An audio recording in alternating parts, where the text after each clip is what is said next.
Hello guys, ഇന്ന് ഡൽഹിയിലെ എൻ്റെ ഫസ്റ്റത്തെ ദിവസമാണ് കേട്ടോ. കോൺഫറൻസിന് പോകാൻ വേണ്ടി രാവിലെ ഹോട്ടലിൽ നിന്ന് തന്നെ ബ്രേക്ക്ഫാസ്റ്റൊക്കെ കഴിച്ചിട്ട് ഞങ്ങൾ ഇറങ്ങി. പിന്നെ പയ്യെ ഒരു ഊബറൊക്കെ സെറ്റ് ചെയ്ത് ഞങ്ങൾ യാത്ര തിരിച്ചു. യശോഭൂമി ഇൻ്റർനാഷണൽ കൺവെൻഷൻ സെൻറ്ററിൽ വെച്ചിട്ടാണ് കേട്ടോ ഈ കോൺഫറൻസ് ഉള്ളത്. നമുക്ക് വഴിയൊന്നും അറിയില്ലാത്തതിൻ്റെ ഒരു ചെറിയ ടെൻഷൻ ഉണ്ടെങ്കിലും നമ്മൾ റോഡൊക്കെ കണ്ട് പോകുന്ന വഴികളൊക്കെ നോക്കി അങ്ങനെ സെറ്റായിട്ട് ഇരുന്നു കേട്ടോ. അങ്ങനെ ലാസ്റ്റ് ഞങ്ങൾ സ്ഥലത്തെത്തി. ആ ബോർഡ് കണ്ടപ്പോൾ തന്നെ ഒരു സമാധാനമായിരുന്നു. അതിഗംഭീരമായിട്ടൊരു ബിൽഡിംഗ് ആണ് കേട്ടോ അത്.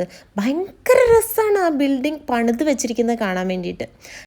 ഞങ്ങളുടെ കോൺഫറൻസ് കൂടാതെ ഇവിടെ കുറേ കോൺഫറൻസുകളും കാര്യങ്ങളും ഒക്കെ നടക്കുന്നുണ്ട് കേട്ടോ.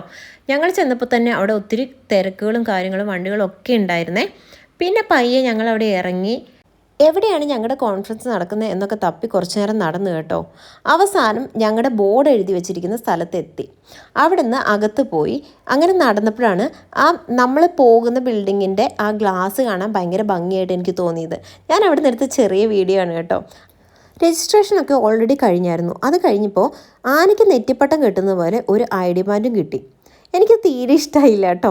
നല്ല വലുപ്പമില്ല ഇത് കാണാൻ വേണ്ടിയിട്ട്. പിന്നെ മനസ്സോടെ അതൊക്കെ കഴുത്തിലിട്ട് ഞങ്ങൾ അകത്തേക്ക് പോയി. അവിടെ ചെന്ന് കഴിഞ്ഞപ്പോൾ കോൺഫറൻസ് സ്റ്റാർട്ട് ചെയ്യുന്നേ ഉണ്ടായിരുന്നുള്ളൂ. എല്ലാവരും വന്നു തുടങ്ങിയിട്ടേ ഉണ്ടായിരുന്നുള്ളൂ കേട്ടോ. തീരാറായപ്പോഴത്തേക്കും നിറച്ച് ആളായിരുന്നു. ഒരുപാട് പെർഫ്യൂഷനിസ്റ്റ് വന്നിട്ടുണ്ടായിരുന്നു. സീനിയേഴ്സും ജൂനിയേഴ്സും മറ്റു ഹോസ്പിറ്റലിലെ ആൾക്കാരും ഒക്കെ ആയിട്ട് ഒരുപാട് പേരെ പരിചയപ്പെടാൻ പറ്റി കേട്ടോ. നല്ല അടിപൊളി പ്രസൻറ്റേഷനും കാര്യങ്ങളും ഒക്കെ ആയിരുന്നു ഉണ്ടായിരുന്നത്. ഇതിനിടയിൽ പരിചയമുള്ളവരൊക്കെ സംസാരിക്കാനും ഫോട്ടോസ് എടുക്കാനും ഒക്കെ നിന്നു കേട്ടോ. അങ്ങനെയും കുറേ സമയം പോയി.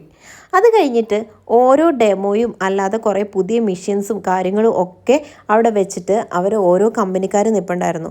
അതിൽ ഓരോ കമ്പനിക്കാരുടെ അടുത്തും പോയി ഓരോരോ പുതിയ സാധനങ്ങളും ഇൻസ്ട്രുമെൻസും ക്യാൻലാസും ഒക്കെ നോക്കി നിന്നു. ഇതാണ് കേട്ടോ ഞങ്ങളുടെ ഹാർട്ട് ലങ് മിഷൻ. ഇതാണ് ഞങ്ങളുടെ ജോലി എന്ന് പറയുന്നത്. ഈ ഹാർട്ട് ലങ് മിഷൻ അല്ലാതെ ഞങ്ങൾക്ക് 1-2 മിഷൻസുകൾ വേറെയുണ്ട്. ഇത് ഏറ്റവും പുതിയ മിഷൻസിൽ ഒന്നാണ് കേട്ടോ. എസെൻസ് എന്നാണ് ഈ മിഷൻ്റെ പേര്. എല്ലാം കണ്ടും കേട്ടും കഴിഞ്ഞ് ഞങ്ങൾ ബിൽഡിങ്ങിൻ്റെ പുറത്തേക്ക് ഇറങ്ങി. പിന്നെ മെട്രോയിലേക്കുള്ള യാത്രയായി. മെട്രോ എവിടെയാണെന്ന് തപ്പി കണ്ടുപിടിക്കാൻ വേണ്ടിയിട്ട് അതിൻ്റെ ഉള്ളിൽ കൂടെ തന്നെയാണ് കേട്ടോ ഞങ്ങൾ നടന്നത്. എന്തൊരു ഭംഗിയാണെന്ന് നോക്കിക്കേ ഈ ബിൽഡിങ്ങിന്. എല്ലായിടത്തും ഓരോന്നും ഇങ്ങനെ ഉണ്ടാക്കി വെച്ചിരിക്കുകയാണ്. എത്ര കഷ്ടപ്പെട്ടിട്ടല്ലേ ഇതൊക്കെ ഉണ്ടാക്കിയെടുക്കുന്നത്. എത്രത്തോളം കാശ് ചിലവായിട്ടുണ്ടാവുമല്ലേ. അതൊക്കെ കഴിഞ്ഞ് ഞങ്ങൾ ഈ കഥകളൊക്കെ പറഞ്ഞ് ഓടിപ്പിടിച്ച് മെട്രോ സ്റ്റേഷനിലേക്കാണ് കേട്ടോ പോയിക്കൊണ്ടിരിക്കുന്നത്. സത്യം പറഞ്ഞ് ഇതിന് മുന്നേ ഒരൊറ്റ തവണയും ഞാൻ മെട്രോയിൽ കയറിയിട്ടുള്ളൂ. അതുകൊണ്ട് എവിടെ ചെല്ലണം, എന്ത് ചെയ്യണം, എങ്ങനെയാണ് ചെയ്യേണ്ടത് എന്നൊന്നും ഒരെത്തും പിടി എനിക്കുണ്ടായിരുന്നില്ല. കുറേ ദൂരം ഞങ്ങൾ നടന്നു മടുത്തു. അത് കഴിഞ്ഞ് അവിടെ ഉണ്ടായിരുന്ന ഒരു കുട്ടി വണ്ടിയിൽ കയറിയ ഈ യാത്ര കേട്ടോ. അതിനുശേഷം ടിക്കറ്റൊക്കെ എടുത്ത് നമ്മൾ അതിൻ്റെ ഉള്ളിലേക്ക് കയറി. ഇതൊക്കെ ഒരു നല്ല എക്സ്പീരിയൻസ് ആയിരുന്നു ശരിക്കും പറഞ്ഞിട്ടുണ്ടെങ്കിൽ. കുറേ അന്വേഷിച്ച് നടന്ന സ്ഥലങ്ങൾ കണ്ടുപിടിച്ച് പോകുക എന്ന് പറയുന്നത് ഭയങ്കര രസമുള്ള കാര്യമാണ്.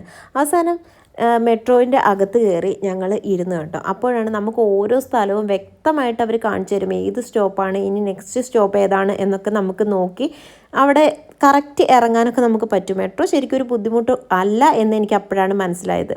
നല്ല ഈസി ആയിട്ട് നമുക്ക് ഭയങ്കര സേഫായിട്ട് സുഖമായിട്ട് യാത്ര ചെയ്യാൻ പറ്റും. അങ്ങനെ ഞങ്ങളുടെ സ്റ്റേഷനിലെത്തി ഞങ്ങൾ ഇറങ്ങി കേട്ടോ. ഇനി ഇവിടുന്ന് അടുത്ത വണ്ടി പിടിക്കണം. അടുത്ത വണ്ടി പിടിച്ചെങ്കിലേ അടുത്ത സ്ഥലത്തേക്ക് പോകാൻ പറ്റൂ.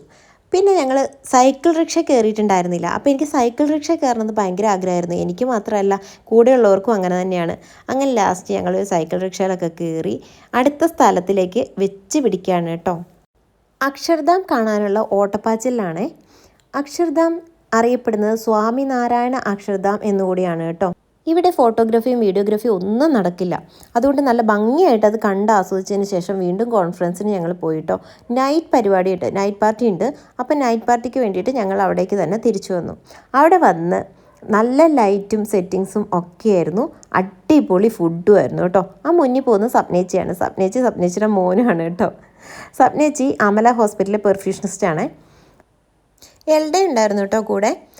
അങ്ങനെ ഞങ്ങൾ അതിൻ്റെ ഉള്ളിൽ പോയി. ഭയങ്കര കണ്ടു, നല്ല ലൈറ്റാണ് കേട്ടോ ഇവിടെ എല്ലാ പരിപാടിക്കും ഭയങ്കര ലൈറ്റും ആഘോഷവും ഭയങ്കര നമ്മുടെ നാട്ടിനേക്കാളും കുറച്ചും കൂടി ഇവർ ആഘോഷിക്കുമെന്ന് തോന്നുന്നു. ഇവർക്ക് എല്ലാ ആഘോഷങ്ങളും ഭയങ്കര രസമായിട്ടാണ് ഇവർ ചെയ്യുന്നതെന്ന് എനിക്ക് തോന്നി കേട്ടോ.